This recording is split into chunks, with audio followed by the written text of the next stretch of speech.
देखिए, काफ़ी सारी एप्लीकेशंस है इसमें, बेटिंग एप्लीकेशंस भी है, 138 बेटिंग एप्लीकेशंस हैं और 94 के करीब इसके अंदर लोन वाली एप्लीकेशंस हैं। तो जब हम बेटिंग एप्लीकेशंस, लोन वाली एप्लीकेशंस की बात करते हैं तो बेटिंग एप्लीकेशन बेसिकली हमारे इंडिया के अंदर बेटिंग जो काफ़ी सारी लोकेशंस में बैंड है और इलीगल है। तो एक तो ये एक रीज़न है जिसकी वजह से इसको बैन किया गया है। दूसरा हम देख रहे हैं लोन एप्लीकेशन जो हम काफ़ी सारी प्ले स्टोर पर और ऐप स्टोर्स पर जो लोन एप्लीकेशंस हैं, इंस्टेंट लोन एप्लीकेशन जिनको बोलते हैं, ये एप्लीकेशंस बेसिकली जब भी कोई इंस्टॉल करता है तो आपके कॉन्टैक्ट्स की पूरी परमिशंस ले लेती हैं और फिर बेसिकली आपके कॉन्टैक्ट्स को गलत तरीके से यूज़ किया जाता है, उनको गलत वीडियोस भेजी जाती है, उनको एक्सटॉर्शन के लिए कॉल्स की जाती हैं। अब इस मोमेंट पे होता क्या है कि लोग जिन्होंने लोन लिया होता है वो इतना फ्रस्ट्रेट हो जाते हैं कि वो काफ़ी सारी न्यूज़ में हमने देखा है कि उन्होंने सुसाइड भी कर लिया है। सो इसमें जो डेटा की सीनियरिटी है, जो डेटा लोन एप्लीकेशन से और बेटिंग एप्लीकेशन से जाता है उनके सर्वर्स पर, वो सारा डेटा वो कंपनीज अलग तरीके से यूज़ करती हैं और उसको बेसिकली उसमें से किसी ना किसी तरीके से डेटा निकाल कर उसका गलत इस्तेमाल करती है।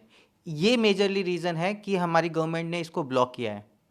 देखिए, ये जो एप्लीकेशंस पे जो डेटा जब हम इंस्टॉल करते हैं, परमिशंस देते हैं, कॉन्टैक्ट्स की परमिशन देते हैं, फोटोग्राफ्स की परमिशन देते हैं, ये एक बहुत ज़्यादा परमिशंस मांगती हैं आपके फ़ोन की।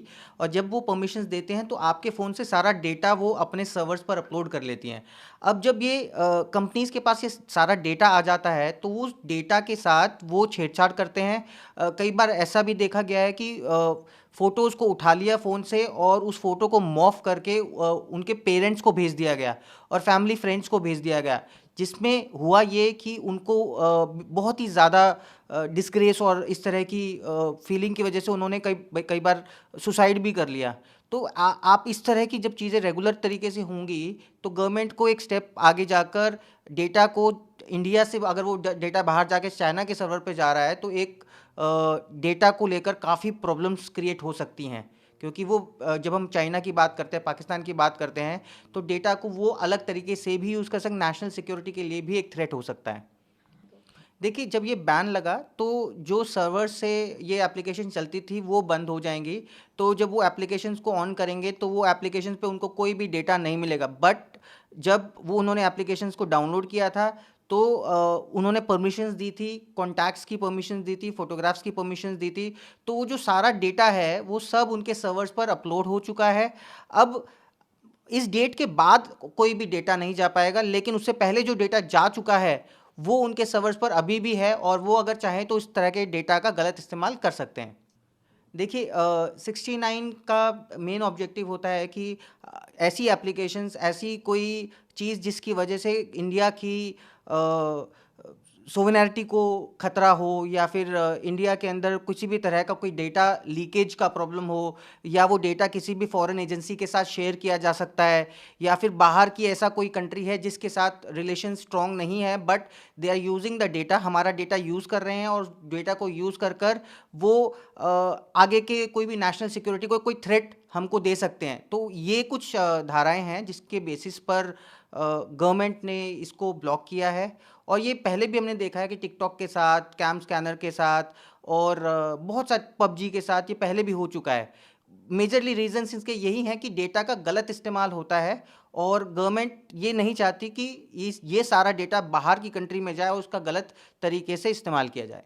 ठगा जाता है। देखिए, जब लोगों को लोन्स की रिक्वायरमेंट पड़ती है तो हम क्या करते हैं, ऐप स्टोर पे, प्ले स्टोर पे जाकर इंस्टेंट लोन एप्लीकेशंस या लोन ऐप सर्च करते हैं। तो जब हम इनको इंस्टॉल करते हैं तो ये कुछ ऐसी एप्लीकेशंस हैं जो कि बाहर से चलाई जाती है। मतलब इंडिया की ये एप्लीकेशन, ये आरबीआई अप्रूव्ड एप्लीकेशंस नहीं होती हैं, ये बाहर की एप्लीकेशंस होती है, ये चाइना से या फिर बाहर की कंट्री से चलाई जाती हैं। और ये क्या करती हैं, जैसे ही आप इसको इंस्टॉल करते हैं तो विदाउट कोई वेरिफिकेशन आपको इंस्टेंटली 5, 10, 15 हज़ार रुपये का लोन विदाउट किसी आधार वेरिफिकेशन या पैन कार्ड की वेरिफिकेशन के, जो आपका बैकग्राउंड चेक किए बिना इंस्टेंटली दे देती हैं। अब जैसे ही वो आपको इंस्टेंटली लोन आपके अकाउंट में भी आ जाता है, मतलब आपको एक कर्जा दे देती हैं। अब कर्जा जब आपको मिल जाता है तो आपको लगता है कि आपके अकाउंट में आपको एक लोन मिल गया, लेकिन हुआ ये कि जब ये एप्लीकेशन इंस्टॉल किया तो उन्होंने साइलेंटली आपके फ़ोन से परमिशंस ली, आपके सारे कॉन्टैक्ट्स उठा लिए, आपकी सारी फ़ोटोग्राफ्स उठा ली, अब कभी भी थोड़ा सा भी अगर आप डिले करेंगे उसको पेमेंट को देने के लिए, तो ये क्या करते हैं, ये आपकी फ़ोटोज़ को मॉर्फ कर देते हैं, गलत वीडियोस के साथ इनको मॉर्फ किया जाता है, और मॉर्फ करने के बाद आपको धमकाया जाता है, धमकी भरे कॉल आते हैं आपको, आपके व्हाट्सएप पर मैसेजेस आते हैं कि अगर आपने ये नहीं किया या आपने इतना इंटरेस्ट पे नहीं किया तो आपके ये वीडियो आपके पूरे परिवार को भेज दी जाएगी। इनफैक्ट परिवार वालों को बहुत बदतमीज़ी वाले फ़ोन किए जाते हैं। इनफैक्ट उनके जो व्हाट्सएप है उन पर आपकी मॉफ वीडियो भेज दी जाती है ताकि आप किसी तरीके से उनसे बात करें, और आपसे बहुत मोटा जो इंटरेस्ट अमाउंट होता है वो वसूला जाता है। तो जब मोटा इंटरेस्ट लेवल होता है तो डेफिनेटली कई बार लोग धीरे धीरे देते रहते हैं और वो फंस जाते हैं इस जाल के अंदर, और वो कभी उनका प्रिंसिपल अमाउंट ख़त्म ही नहीं हो पाता। और इसको देखा जाता है कि जब वो प्रिंसिपल अमाउंट ख़त्म नहीं हो पाता तो वो सुसाइड के लेवल पर आ जाते हैं। तो इन सब चीज़ों के लिए लोन एप्लीकेशंस को ब्लॉक किया गया। लो 2 मास पई घर छाड़ी जाइथिले जे आसिले बेलको घर सारा उई जंदा पिंपुड़ी मशा माछी, किंतु thanks to Amarnath pest control केते जल्दी मो घर निर्मल करी देले। आज्ञा हां, उई जंदा पिंपुड़ी मशा माछी को माड़ी आसिला डर जेबे आसिला Amarnath pest control. Amarnath pest control, call 9337333999।